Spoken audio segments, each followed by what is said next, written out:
In 1977, Charles Beckwith handed the United States Army a selection manual built almost entirely from British SAS doctrine and was told to run it. Within 4 years, after Eagle Claw exposed every structural weakness that pure physical selection cannot filter for, Delta Force began rebuilding that manual from the inside, adding psychological assessment layers, team integration metrics, and cognitive evaluation tools that the SAS had never formalized. By the mid-1980s, British liaison officers visiting Fort Bragg were quietly taking notes. The student had not just copied the lesson. In specific, measurable ways, it had rewritten it. The British Special Air Service selection process, as it stood from the 1960s through the 1980s, was built on a simple premise. Suffering reveals character. Candidates, drawn mostly from the Parachute Regiment and Royal Marines, faced the Brecon Beacons and Black Mountains in Wales, carrying Bergens weighing up to 70 pounds across 40-mile marches, often in freezing rain and biting wind. There were no pep talks, no encouragement, and no feedback, only colored or numbered tags pinned to each man's chest. The directing staff watched in silence as the majority quit, usually within the first 2 weeks. The attrition rate consistently hovered around 90%. This approach, shaped by John Woodhouse's reforms in the early 1950s and unchanged for decades, relied on self-selection. The process was deliberately anonymous. Candidates were rarely addressed by name, and those who faltered simply handed in a slip and disappeared. No formal psychological tests were administered. Instead, the SAS trusted that the ordeal itself, endurance, isolation, starvation, and ambiguity, would surface the right kind of resilience. The only formal assessment was a brief interview with the commanding officer at the end, after which successful candidates received the Winged Dagger badge in a ritual that was almost perfunctory, reinforcing humility over bravado. The philosophy behind the system was institutional rather than individual. Operators were expected to be self-reliant, mentally tough, and able to endure hardship without complaint. Team cohesion and culture were forged after selection, not measured during it. The process was less about identifying specific psychological traits than about letting the wrong men remove themselves. For a regiment with decades of shared history and a tight-knit culture, this model was adequate, at least in theory. It set a high benchmark for any outsider looking to replicate or improve upon it. Charles Beckwith stood on the parade ground at Fort Bragg in the summer of 1978, clutching a battered folder marked with notes from his 1962 exchange with the SAS in Malaya. The blueprint he brought back was not theory, it was a manual, line for line, that would become the foundation for Delta Force's first selection course. The instructions were explicit: 4 weeks of relentless physical and mental testing, modeled on the Brecon Beacons but transplanted to the rolling North Carolina woods. Candidates, mostly from the Green Berets and Rangers, faced a series of marches with rucksacks weighing up to 45 kilograms, nearly 100 pounds, mirroring the infamous SAS Long Walk. The syllabus called for day and night navigation, obstacle courses, and punishing log pull exercises. There were no shortcuts, no encouragement, and no feedback. The cadre watched in silence as men broke under the strain, just as Beckwith had witnessed in Wales. The only interaction came at the end of each day, when those who quit handed over their numbered tags and quietly disappeared. Psychological assessment was informal: a brief interview, a few pointed questions from senior officers. Everything else was measured by endurance and willpower. Beckwith's manual even borrowed language from SAS doctrine, emphasizing that suffering reveals character, and that the right man will not need to be told.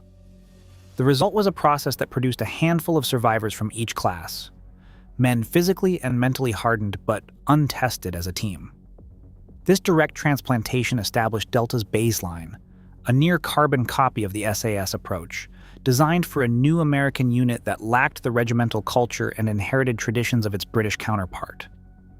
The true test of this model, its strengths and its blind spots, would come soon enough, under conditions far more complex than anything Beckwith or his manual could have anticipated.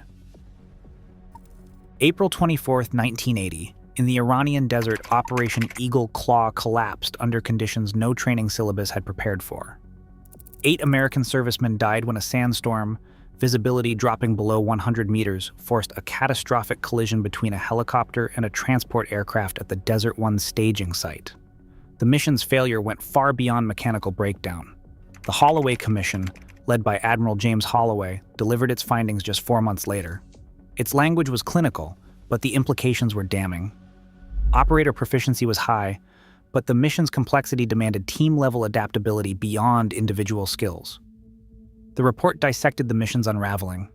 Delta Force operators trained to endure and excel as individuals found themselves overwhelmed amid split-second decisions, ambiguous orders, and fragmented command lines.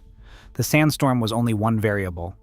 The real issue was cognitive overload, decision-making under stress, in an environment where communication faltered and no single authority could coordinate the moving pieces. Holloway's summary was blunt. Joint operations require integrated training and standardized procedures, which were lacking. No one questioned the physical toughness of the men on the ground. But the selection model that Delta had inherited from the SAS, built on the premise that suffering reveals character, had not equipped them for the demands of joint multi-domain operations.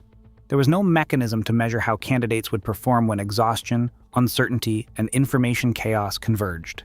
8 deaths at Desert One forced a reckoning. The Holloway findings did not just critique a failed mission, they exposed the limits of a selection process rooted in individual endurance. For Delta, the lesson was clear. Survival in the modern battle space required more than physical resilience. It called for a new architecture, one that could identify, test, and build the cognitive and collective strengths the original SAS model left unmeasured. Delta Force's overhaul after the Holloway Commission marked a clear break from the SAS model, defined by data and measurable outcomes. In 1982, the Psychological Applications Directorate made the MMPI-2 a core part of selection. Scores on the psychopathic deviate and social introversion scales were logged, and candidates flagged for maladaptive stress responses were quietly removed, an approach the SAS had never formalized. By 1983, Delta introduced the Cohesion Index, a numerical measure of group integration. Candidates faced team-based drills, building makeshift bridges under simulated fire, navigating with partial information, while independent evaluators scored communication and mutual support. Peer rating forms, completed anonymously after each group event, assessed trustworthiness and stress management. These scores became decisive, adding a peer-validated check that the SAS's observational model lacked. By 1985, analysts were correlating cohesion data with mission error rates, finding that higher cohesion predicted fewer mistakes. Cognitive load simulation became the third pillar. Starting in 1985, selection included multi-phase drills that layered physical exhaustion with information overload, a 12-kilometer ruck march followed by simultaneous radio traffic, cryptic map decoding, and live fire decision points. Performance was tracked by latency and error count under stress. By 1987, these metrics fed into a predictive attrition model, estimating a candidate's risk of early dropout. The results were striking.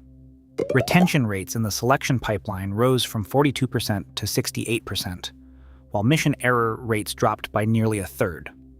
Where the SAS relied on tradition, Delta's approach became codified, data-rich, and subject to ongoing validation. By the late 1980s, Delta's revised selection model was no longer confined to a single unit. Naval Special Warfare Command, observing the impact of Delta's reforms during joint exercises and through embedded liaison officers, began adapting the approach for SEAL Team 6, better known as DEVGRU. In 1989, DEVGRU instituted the Navy Special Operations Psychological Screening Program, importing the MMPI-2 battery, resilience scales, and a fear-driven team cohesion rating nearly identical to Delta's Cohesion Index. The logic was straightforward. If data-driven selection was reducing attrition and operational errors at Fort Bragg, it could do the same for the Navy's most elite teams. Momentum for standardization built quickly. The Psychological Applications Directorate, established in 1987, issued a directive in 1992 mandating a joint selection framework for all United States Special Operations Forces.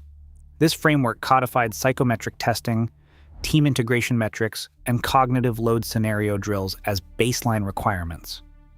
Within a few years, every Tier 1 unit from Delta and DEVGRU to the Rangers and Air Force Special Tactics was measuring candidates against the same data-rich standards.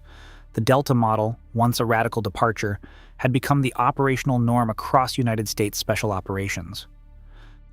By the early 1990 AS, the debate over whether Delta had truly perfected the SAS selection process was far from settled.